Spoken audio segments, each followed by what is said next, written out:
200 amp underground service installation presents several cost factors to consider. Firstly, the materials are a significant expense. At $450, you've accounted for the basics.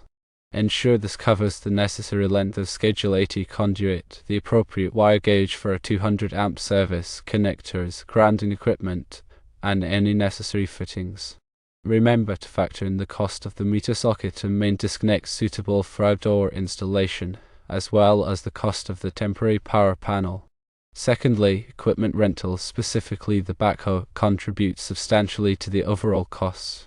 Your estimate of $400 for a day seems reasonable, but it's wise to confirm pricing with the rental company and factor in delivery and pickup fees. Thirdly, labor is a critical aspect of your quote. Consider the time required for trenching, conduit installation, wire pulling, connecting the service to the pole, installing the meter socket and disconnect, setting up the temporary power panel, and backfilling the trench. Estimate your hourly rate and the number of hours required to complete each task. Don't underestimate the time needed for troubleshooting or unexpected delays. Fourthly, the biggest unknown is potential obstacles underground. Rocks, roots, and other debris can significantly slow down the trenching process. It's difficult to predict these issues accurately, but you can account for them by adding a contingency to your quote. A common practice is to add 10% to 20% to the total estimated cost to cover unforeseen problems. Fifthly, permits and inspections are essential. Contact the local permitting office to determine the required permits and associated fees. Factor these costs into your quote and schedule inspections at the appropriate stages of the installation. Sixthly, consider the specific requirements of the temporary power circuit. Ensure the wire gauge and breaker size are appropriate for the intended load. Use ground fault circuit interrupter protection for all temporary power outlets to comply with safety regulation. Seventhly, Schedule 80 conduit is required for underground service installations. Its thickness and durability protect the conductors from physical damage. Ensure that the conduit is buried at the correct depth, as specified by local codes. This depth often varies depending on the location and whether it is subject to vehicular traffic. Eighthly, the distance of 35 feet from the house to the pole affects the length of materials needed and the amount of labor required. Double-check your measurements to ensure you have enough conduit and wire to complete the installation without shortages. Ninthly, crossing under a sidewalk and fence adds complexity to the project. You may need to use specialized equipment or techniques to avoid damaging these structures. Consider the additional time and effort required to navigate these obstacles. Tenthly, grounding is critical for electrical safety. Install a proper grounding system that complies with the National Electrical Code (NEC). This typically involves driving ground rods and connecting them to the service equipment. Ensure all grounding connections are tight and corrosion resistant. 11thly, when selecting wire, use appropriately rated conductors for underground service entrance such as Type Use or RHW. Choose the correct wire size based on the 200 amp service rating and the ampacity requirements in NEC Table 310.15b16. 12thly, ensure all connections are made with approved connectors that are properly rated for the wire size and environment. Use antioxidant compound on aluminum connections to prevent corrosion. 13thly, when trenching, be aware of existing underground utilities. Call 811 before you dig to locate and mark any buried lines. Hitting a gas line or other utility can be dangerous and expensive. 14thly, properly backfill the trench after installing the conduit and wiring. Use clean fill material and compact it thoroughly to prevent settling. This helps protect the conduit and ensures a stable surface. 15thly, document the installation thoroughly. Take photos or videos of the trench before backfilling to show the conduit routing and grounding system. Keep records of all materials used, permits obtained, and inspections performed. 16thly, remember to coordinate with the power company to schedule the connection of the service to the grid. They may have specific requirements or procedures that you need to follow. 17thly, it's always a good idea to consult with experienced electricians or electrical inspectors in your area. They can provide valuable insights and guidance on local codes and best practices. 18thly, review your quote carefully before submitting it to the customer.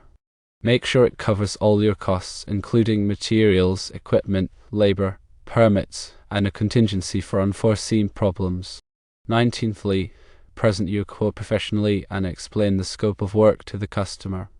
Be prepared to answer any questions they may have and address any concerns they may raise. 20thly, be prepared to negotiate the price if necessary. However, don't compromise on quality or safety to win the bid. It's better to lose the job than to cut corners and risk a dangerous or unreliable installation. 21stly, upon completion, provide the customer with a detailed invoice that lists all the work performed and materials used.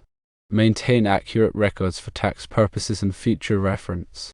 22ndly, always prioritize safety when working with electricity. Wear appropriate personal protective equipment, such as safety glasses, gloves, and insulated footwear. To energize circuits before working on them whenever possible. 23rdly, underground installations are subject to environmental factors. Use conduit and fittings rated for direct burial and wet locations. Ensure that all connections are watertight to prevent corrosion and electrical hazards. 24thly, consider the impact of weather conditions on your schedule. Rain, snow, or extreme temperatures can delay the trenching process and make it more difficult to work. 25thly, maintain good communication with the customer throughout the project. Keep them informed of your progress and any unexpected issues that arise. This helps build trust and ensures a smooth working relationship. 26thly, double-check your calculations for wire size and conduit fill to ensure compliance with the NEC. Overloaded circuits or overcrowded conduits can lead to overheating and fire hazards. 27thly, ensure the temporary power panel is properly grounded and bonded. This helps protect against electric shock and ensures the safety of anyone using the temporary power. 28thly, install warning tape above the conduit in the trench to alert future excavators to the presence of buried electrical lines. This helps prevent accidental damage and potential injury. 29thly, consider offering a warranty on your work. This demonstrates your confidence in the quality of your installation and provides peace of mind to the customer. 30thly, always stay up to date on the latest electrical codes and regulations. The NEC is updated every 3 years, and it's important to be aware of any changes that may affect your work. 31stly, build relationships with local suppliers and vendors. They can provide valuable technical support and competitive pricing on materials. 32ndly, invest in quality tools and equipment. This can improve your efficiency and help you produce high-quality work. 33rdly, seek out continuing education opportunities to expand your knowledge and skills. This can help you stay competitive in the electrical industry. 34thly, network with other electricians and contractors in your area. This can provide opportunities for collaboration and referrals. 35thly, promote your business through online and offline marketing channels. This can help you attract new customers and grow your business. 36thly, always treat your customers with respect and professionalism. This can help you build a strong reputation and generate repeat business. 37thly, be mindful of the environmental impact of your work. Dispose of waste materials properly and minimize your use of energy and resources. 38thly, prioritize customer satisfaction. Go the extra mile to ensure that your customers are happy with your work. 39thly, learn from your mistakes. Every job is an opportunity to improve your skills and knowledge.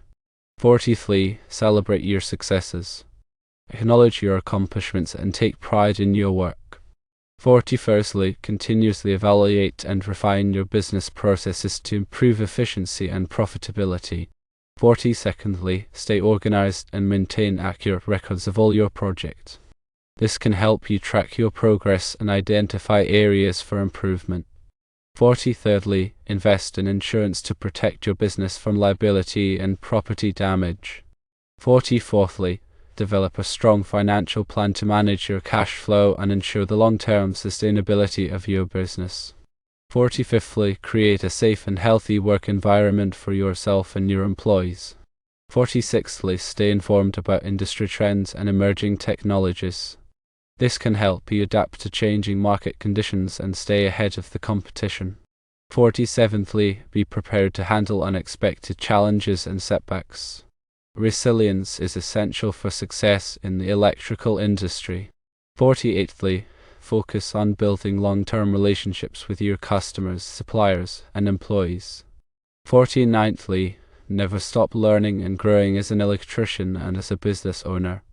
50thly, remember that your reputation is your most valuable asset. Always strive to provide high-quality work and exceptional customer service.